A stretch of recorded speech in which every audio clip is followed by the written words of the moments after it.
Most of us know or will know someone who has been affected by cancer, but you never really think about it happening to you. For me, I never gave it much thought until almost 6 years ago. I had just started a new job and I had recently gotten engaged and was planning my wedding that was only 3 months away. My life was so busy and I had so much to look forward to. It was a spring day like any other until I found something that wasn't right. I decided not to wait and immediately booked an appointment with my doctor. It was such a scary time. I ended up being diagnosed with breast cancer. The doctor said I needed surgery and chemotherapy. Suddenly, my focus shifted from my work meetings and wedding plans to medical appointments and learning about my diagnosis. It was overwhelming and things moved quickly. The doctor scheduled a surgery date within a month of my diagnosis and said I needed 8 weeks to recover. I wasn't going to let cancer ruin my plans. I focused on my love, my family, my friends. I walked down the aisle and married the love of my life only 7 weeks after surgery. It was everything I dreamed it would be. After a short honeymoon, I started chemotherapy a week later. This was a really challenging time. After diagnosis, I struggled mentally with the idea of living with cancer, but now I was also struggling with the physical effects from the chemo. I felt sick all the time. I had no energy. I lost my hair. It felt like I had lost my identity. I was sad, but through it all, I knew I would get better. And a wig certainly helped in the cold Winnipeg winter. 8 months after chemo, the cancer wasn't out of my mind, but it was certainly in my rearview mirror. My hair started growing again. I went back to work. We went on a trip. Life was getting back to normal.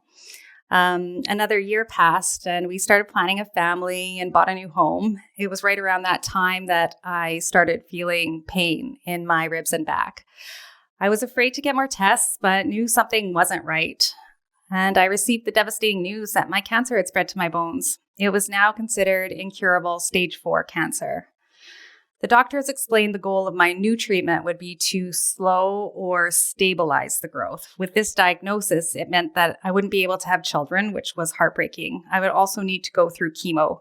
I was so scared and didn't want to face that again. However, I knew it was my only viable option to fight back against the cancer.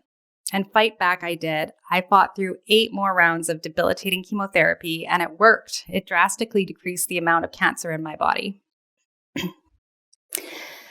Living with cancer, I consider myself a cancer thriver. I currently go to the hospital for an intravenous treatment every 3 weeks. I still have to deal with side effects and symptoms, but it's not as bad as chemo.